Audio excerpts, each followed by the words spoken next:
नाजरीन अस्सलाम वालेकुम। IND टुडे न्यूज में आपका खैर मकदम करते हैं।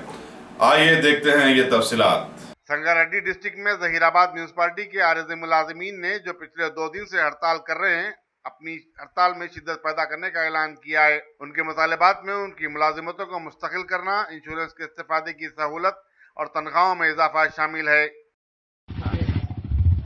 కె రాజయ్య సిఐటి జిల్లా కార్యదర్శి మున్సిపల్ వర్కర్స్ యూనియన్ గౌరవ అధ్యక్షులు గత 3 రోజుల నుంచి మున్సిపల్ కార్మికుల సమస్యలు పరిష్కరించాలని డిమాండ్ చేస్తూ తెలంగాణ రాష్ట్ర మంత్రులు కూడా సమ్మె జయప్రదం జరుగుతుంది. తక్షణమే ఇప్పటికైనా సీఎం జోక్యం చేసుకోవాలి, రాష్ట్ర గవర్నమెంట్ జోక్యం చేసుకుని మున్సిపల్ కార్మికుల సమస్యలు పరిష్కరించాలని మేము డిమాండ్ చేస్తున్నాం.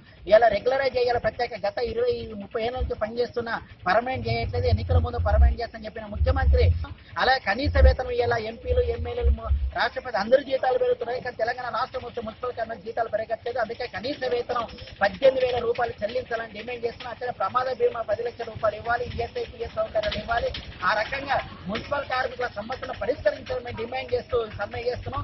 ఈ ఇప్పటిలోపు కూడా పరిష్కారం కాకపోతే హైదరాబాద్ మున్సిపాలిటీ కార్మికులు కూడా 3 రోజుల నుంచి కూడా సమ్మె జయప్రదంగా నిర్వహించడం జరుగుతున్నది. వంట వరపు కార్యక్రమం, ధర్నా, బటాయింపు, రాస్తారోకో కార్యక్రమం నిర్వహించడం జరిగినది. అందుకే జైరాబాద్ లో కూడా జయప్రదంగా ఈ సమ్మె జరిగింది.